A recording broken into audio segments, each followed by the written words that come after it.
Oke, assalamualaikum warahmatullahi wabarakatuh. Selamat sore teman-teman. Salam semangat dan salam bahagia untuk teman-teman semua. Jadi sore hari ini saya berada di Desa Tenilo, Kecamatan Tilamuta.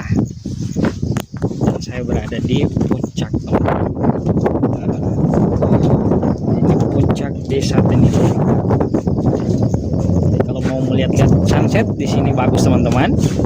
Di puncak ini, nah, di bawahnya, di bawah sini itu ada air terjun, teman-teman. Dulu itu ramai dikunjungi dan sekarang mungkin sudah mulai berkurang, apalagi ditambah dengan musim kemarau saat ini, jadi pengunjung sudah mulai berkurang.